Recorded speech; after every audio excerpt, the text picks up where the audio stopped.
General rule is you have a choice many times, not all the time, between a generic and a brand. Are there good generics and bad generics? Well, they really should all be equivalent. There should not be a bad or a good generic.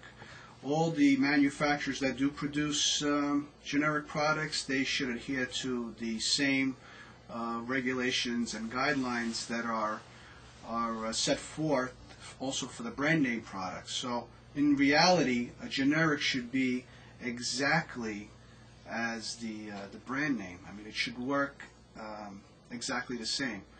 The only differences may be is in appearance.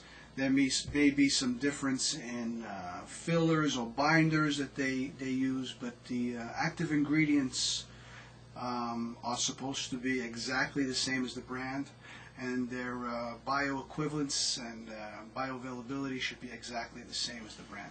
But there are different generics in it. You can choose as a pharmacist who you're going to buy from, and you probably are more comfortable if you see something that is packaged better, put together, has a good track record. So if you buy it for your own store, it probably means that you would probably use it in your own family because you wouldn't want. Absolutely.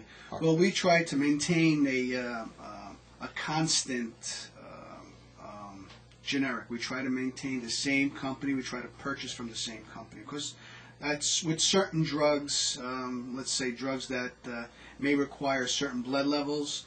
Sometimes by changing the manufacturer, there may be a slight variance because of. So you try to look out for the best situation for all your patients. Right. Now, just getting some comparison. The brand Zopanex, which is a fine product for kids who have trouble breathing, those little individual doses are almost $3 a dose. Is that true? No, around that point. Around that, and you can get generic albuterol from the machines as low as 10 cents, maybe even lower, which many times work as well as the Zopanex. The only difference is sometimes the side effects. Sometimes they get a little shaking the hands, or a little irritable.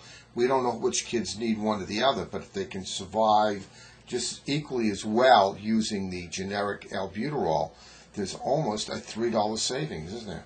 Yeah. Per dose, which could be hundreds of dollars every month.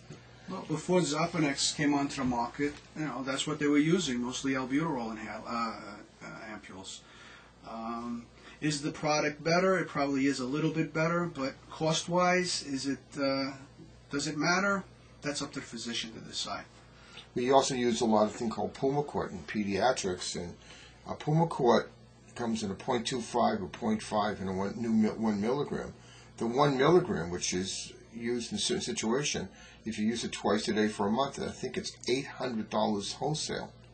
That's a lot of money. Absolutely. Whereas the 0.5 twice a day is half that money, and I believe the 0.25 is half of that. So the doctor has to be careful he doesn't use the higher dose if he doesn't need it. If it's needed, obviously use it.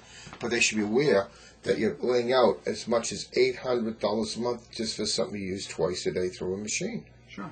So, the thing is about these medications is that most people do not realize what they cost because of the fact that most people have insurances. The few that do have to pay, they do realize it and it becomes an issue. What the problem is that why do these drugs cost that much? And we know the old story: right. Research, development. Right. We only have a certain number of years in the market. We don't know if we can get all the money back.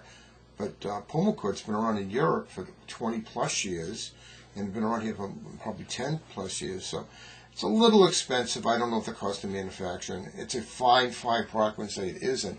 But we're always concerned about the cost factor. If we took something like Glucophage, okay, brand name is probably over $100 a month, and the generic is like $15 a month. Right. If people knew that there was virtually not any difference between the two, and $100 a month savings, you're paying for it because that premium next year goes up. Sure. Based on how much we're utilizing. Is that true? Absolutely. That affects the healthcare cost as a whole.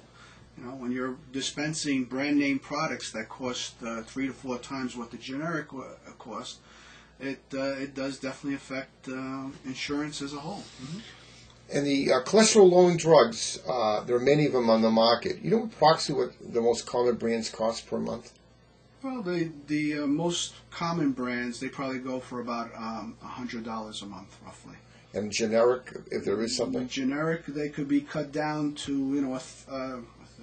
Maybe they cost 75% less than that. So there's a big savings.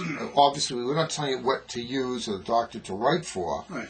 But if there's a choice between a generic and a brand name of equal value, sometimes it might be better to go the generic route because the savings to your insurance company could be less increase of premiums. I doubt they'll ever reduce premiums, but to get these skyrocketing costs down, I think doctors should be aware of it. One of the things that's been advocated is that there should be a doctor, before he can write for a brand name, should have a rough idea what it costs and indicate it somewhere on his note that he knows this is costing such. It's one thing is brought up. Another is, like you rent a movie from Netflix or Blockbuster, they give you choices, or maybe there should be a software package. You're running for this. Also, you could use this at half the cost and this at 25% cost of similar effectiveness. And maybe that education process will get the cost of healthcare down. And you don't mind filling something that you only make $2.40 if it costs you $15 wholesale. You get a little bit nervous when it's a cancer drug that could be at $2,000 wholesale, and hoping you get paid for it. And if you've got a rejection in that insurance thing, you could be out a lot of money hoping you get the clientele. Many times I can't afford it. So you're really in a very bad situation.